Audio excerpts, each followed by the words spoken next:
This is Sabrina Stratford from SabrinaStratford.com. Sabrina loves justice, and my little travel companion Miha. And we just wanted to kind of give you the update of what boots on the ground looks like in Dillon, Montana, and in that area. So I am new to treasure hunting. I am a retired global business development manager, and I've put all of my passions into fighting human trafficking and protecting our kids online from sextortion. But when this Justin Posey showed up on my Netflix, I had to get all up in it. I mean, by the end of that 3-series Netflix, Gold and Greed, Greed and Gold, I was like, what? There's another opportunity to go for treasure? And it overcame me. For 48 hours after I watched that Netflix series, I was obsessed. Of course, I downloaded the book, I downloaded the poem, I started diving in.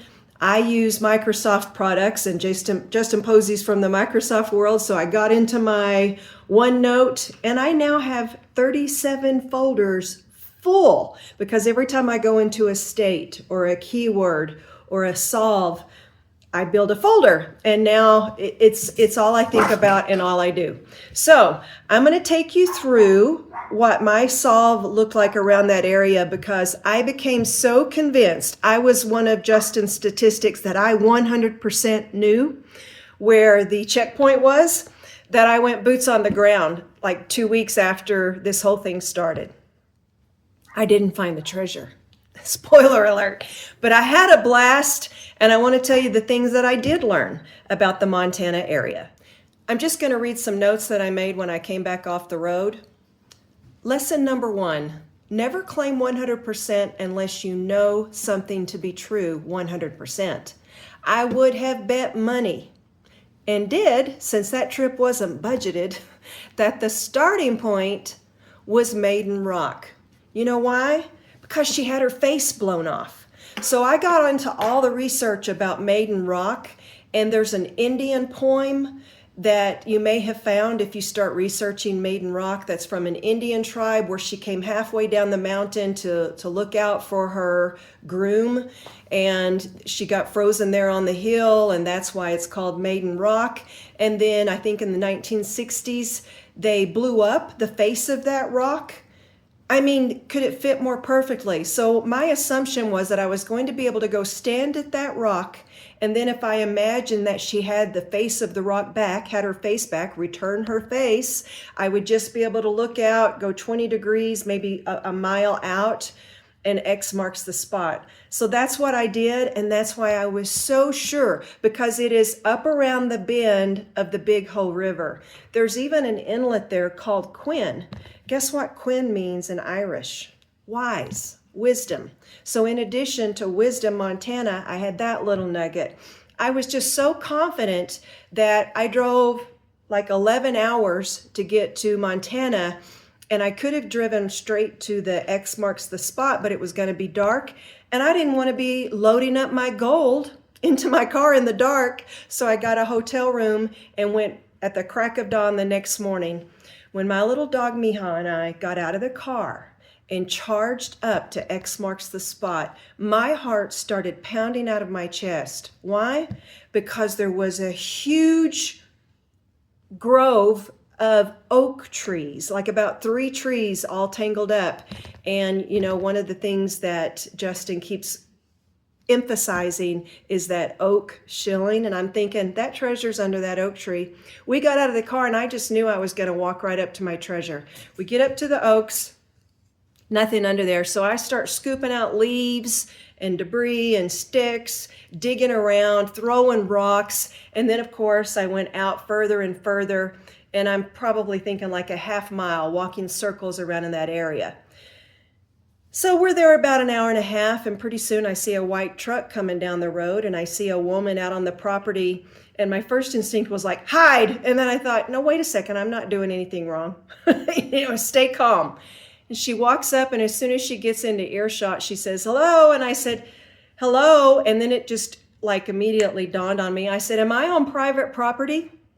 And she said, yes, you are. And I apologized profusely. And I didn't lie, but I left some information out. I didn't mention treasure hunt. I just said, we stopped to have a sandwich because believe me, as soon as we spent half an hour searching, I was hungry and pulled out a sandwich and watered Miha. So I said, we're having our little sandwich here and my dog's having fun. Thank goodness. Miha comes running out at that point and running circles around this lady.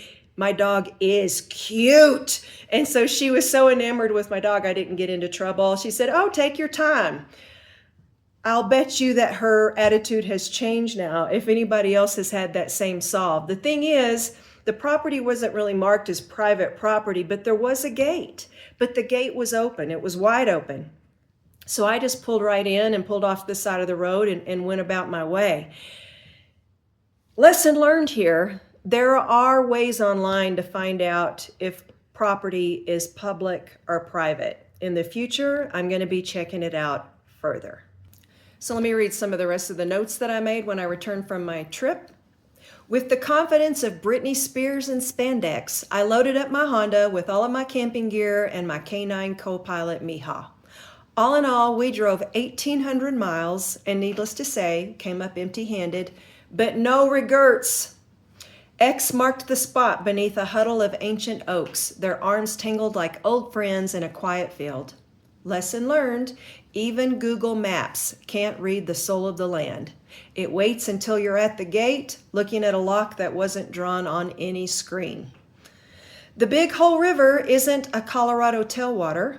It doesn't hum under your hands the same way, but my gosh, it's a cathedral of sky and water.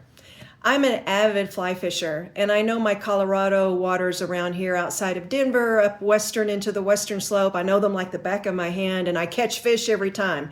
I get up to the Big Hole, and I saw all those dreamy pictures online of all the fish and listening to Justin. And fact is, I don't know what I'm doing up there. I should have stopped into a fly shop first thing and had a conversation about how to wade from the shore, because I got to tell you, it was kind of scary. Big parts of the Big Hole River, not wadeable. You wouldn't want to step into them. It's spring runoff.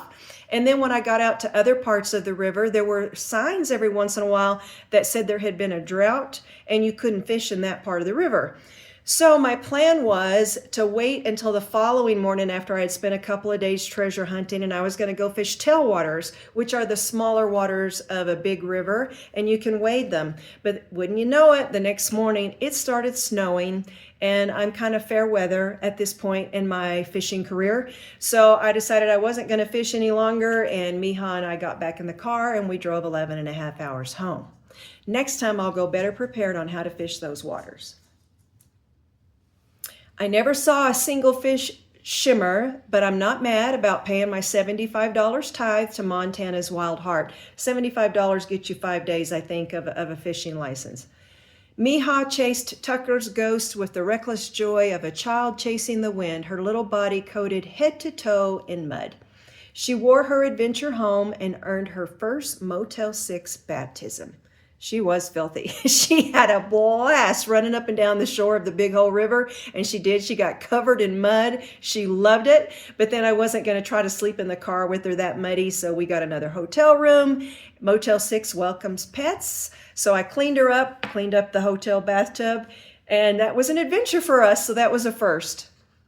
I even went so far as to notice that in that area, there is a place called Tucker Creek. You may have discovered that as well. So I tried to go chase it down. Tucker Creek, beautiful, tangled, and too stitched into private hands to mean much. Still carved through a land of towering timber that made you believe in giants. So I go on the pursuit of Tucker Creek, and when you turn down the road, there is a big timber operation, and it's just stacked as high as buildings, and when you drive through it, it's just kind of eerie that you've got all this stacked timber in front of you. It's really something to see. But as you try to go find Tucker Creek, you start getting into ranch land on either side and in front of you, and it is just surrounded by private property. So again, I'm thinking that's not part of the solve. And Fish Trap. Oh, Fish Trap stole a piece of me. So Fish Trap is one of the pullouts if you're going to go fishing up along the Big Hole River. it's just stunningly gorgeous. And I was excited to be there because I'm still thinking, the treasure could be anywhere up in here. But I want to return to Fish Trap once I learn how to fish that river. It was just beautiful. I know my boots stepped where a Posey or a Fitzwater once wandered, and I'm not done with that place yet. Big waters call for big learning, and I'll answer. So, didn't find the treasure, had a wonderful adventure, and I'm back to it. I spend 1 to 2 hours every day chasing down every little rabbit hole that I think about, whether it's by state or by keyword, like I mentioned. That's been how my mind thinks. And I'm trying to think out of the box. I'm trying to pose the poem to more people in my world who think differently than I do, because I've got to get a grip on this. If you read it just right, and the 20 degree and the Ursa, I'm just missing something, and I want to go boots on the ground again. I want to get that heart thumping to think that I'm just in pursuit of the treasure. So I'm really putting some effort into it. I have loved getting to know this community, and I hope you'll stay tuned to my future adventures. But also, if you have kids, please go to SabrinaStratford.com now and watch my TEDx talk on keeping our kids safe. Life is either a daring adventure or nothing. Helen Keller, as quoted by Justin Posey. See you out there on the treasure hunt.